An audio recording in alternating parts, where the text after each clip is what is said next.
নমস্কার, বিরতির ব্লগে সবাইকে স্বাগত। আজ রবিবার, এখন বাজে 12টা।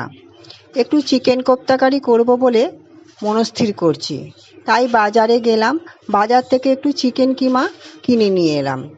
ভালো করে ধুয়ে চিকেন কিমাগুলো একটু মিক্সিতে দিলাম। মিক্সিতে দিয়ে এর মধ্যে একটু একটা গোটা পেঁয়াজই দিলাম।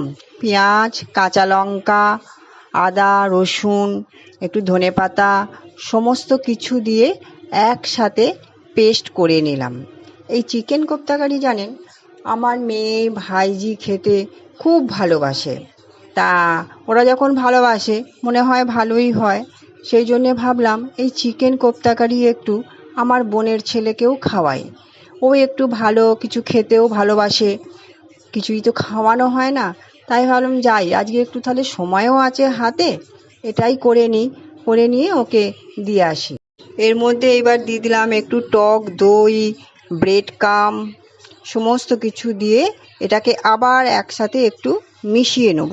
সমস্ত কিছু দিয়ে একটা ডিমও দিয়ে দিলাম এর মধ্যে। ডিম দিলে, টক দই দিলে ক্রাঞ্চি ভাবটা খুব ভালো আসে এবং খুব স্মুথ হয়, ভেতরটাও নরম হয় অথচ ক্রাঞ্চি ভাব থাকে, যার জন্যে ডিমটা আর দইটা একটু দিয়ে দিলাম। আমার সব কিছু জিনিসেরই একটু নতুন নতুন করতে ইচ্ছা হয়, যার জন্যে আমি একটুখানি চেষ্টা করি, জানি না কতটা কি ভালো হয়। এইবার এইগুলোকে দেখো গোল গোল করে বলের মতো করে তৈরি করে নেব।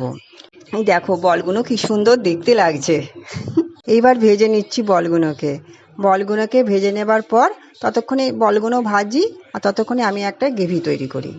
একটু কাজু বাদাম, আদা, পেঁয়াজ, রসুন, টক দই সমস্ত কিছু দিয়ে একটা পেস্ট আমি তৈরি করে নিয়ে আসলাম।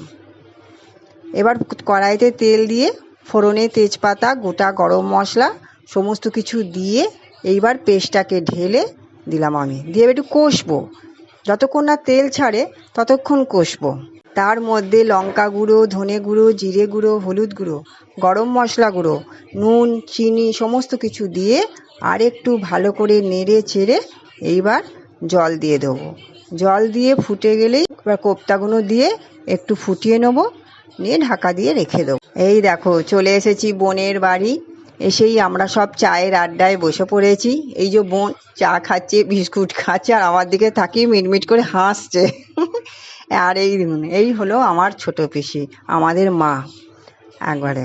আর এই হলো যার জন্যে আমি কোপ্তাকারি করে নিয়ে এসেছি। এই দেখ, মুখ তুলে তাকা, দেখো দেখবেই না, ফোনের দিকে তাকিয়ে আছে, ফোন নিয়ে পড়ে আছে আর চা বিস্কুট খাচ্ছে। আজ এইটুকুই থাক, এবার আসি, আবার পরে একটা অন্য নতুন ভিডিও নিয়ে আসবো।